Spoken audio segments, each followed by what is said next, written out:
One of the main reasons for trauma bonding is that you have allowed yourself to become dependent on somebody for things you think are missing in yourself. You believe that there is lack and you believe that there is stuff that is missing in you, and that's why you have allowed yourself to become dependent and also created a narrative, created a script, created a story that has put all these matters and all these dialogues into your head about the other person. You have romanticized a demon, and by doing so, you are not seeing the actual qualities of this person, and you're only stuck in the romantic image that you have in your head. This romantic image is a lie. This does not exist. It is a fraud. This person is a fraud, and they are making sure that they are reeling you in and conning you and scamming you even further and further. Scamming you not only for your emotions, your soul, and your love that you think are real, but scamming you sometimes for your money, scamming you for physical pleasure, for sex, scamming you for so much more, for probably buying houses, buying things, buying gifts, buying material things. So there is a lot that is going on which you are doing because you have fallen for an idea of a romantic relationship which already existed in your head. And all they did was appear at the right place and the right time, and you stuck all those images and romantic notions that you had onto this person and created a fictitious creature. So now you have to step back and recognize that there is a trauma bonding that you have created with a fictitious creature, and you have to ensure that you see it exactly for what it is. You have to sever the idea in your head that this person is real and that this person can give you what you want. There is no such person. The real person is a lie. The real person is a fraud. The real person is doing this to trap you and to ensure that you will not leave them at any cost.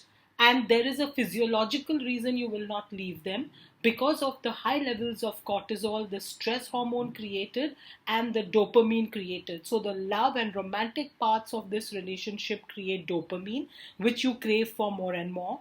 And the stress and the intensity and the fighting and the burden of having to maintain such a relationship creates this high level of stress hormone. And so the imbalance of hormones within you, you're craving that pleasure when you're being given silent treatment, when you're being discarded or devalued, and the subsequent dopamine that you get when some little breadcrumb is thrown at you, when an IV drop of love or of attention or a message saying hi comes to you, suddenly the rush of dopamine again binds you and shackles you, no matter what your resolve, shackles you back because of the fact that you have made contact and that there is the possibility of this fix again in your system, and that the bad and the yucky feelings of cortisol and the stress hormones are now relieved.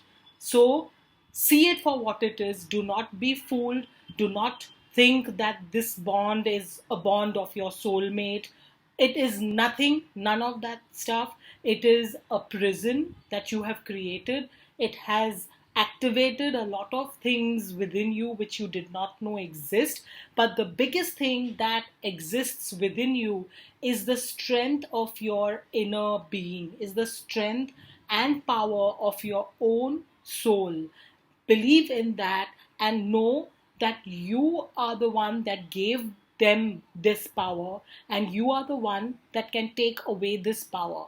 So make sure that you don't fall for it all the time, that you don't make it bigger than what it is, and take yourself so seriously. Don't take it personally. It is not your rejection. It is not you who has been discarded, devalued, and thrown. It is a reflection of the dysfunction that this person has that is making them do these things, and you are the innocent bystander that has got caught up in this. So totally break away from it and understand that your highest being is manifesting now through this trauma and through this turmoil that you have been through.